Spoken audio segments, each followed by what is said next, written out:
Donc, cette centralité du kiosque qui est le dénivelé du jardin et le point d'orgue du projet et qui permet en fait d'allier ces différentes parties du jardin qui reprend le théâtre de verdure jusque vers le centre historique. Ici, nous arrivons sur la grande allée du théâtre où pourront se développer les différents événements de la ville. Et on voit bien que le parvis et les promenades sont vraiment reliés l'un à l'autre, que l'un se transforme en l'autre et que autour du théâtre, la circulation va être décalée entre les rangées d'arbres pour donner un peu de respiration au projet, avec un parvis aussi qui se développe comme un petit jardin. Ensuite, l'entrée nord de la ville qui sera cadrée par le paysage vers la perspective, la cathédrale et l'hôtel de ville.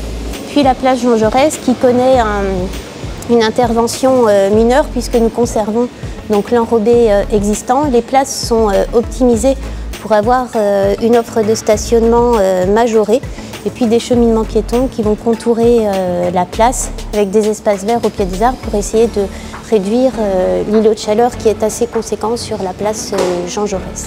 Dès lors, pour réaliser l'intégralité du projet, nous sommes partis aussi sur des grands principes environnementaux comme la végétalisation, la désimperméabilisation des sols.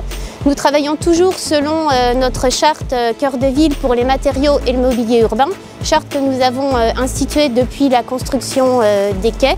Nous travaillons également depuis les quais sur une récupération des matériaux comme les pavés anciens de la ville de Sens, ces pavés bombés qui fonctionnent très bien pour faire des franges, des limites, des passages entre deux matériaux, entre deux cheminements.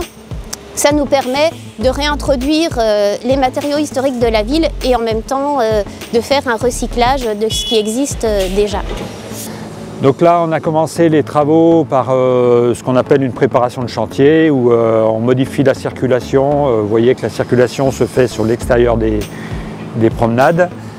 Cette phase de préparation, c'est du balisage, c'est du nettoyage. Vous voyez, on commence à nettoyer le sol, on enlève le mobilier urbain, etc. On continue à décaper la rue, un décapage, on enlève les bordures, on enlève les enrobés, on enlève les trottoirs qui vont être refaits à neuf.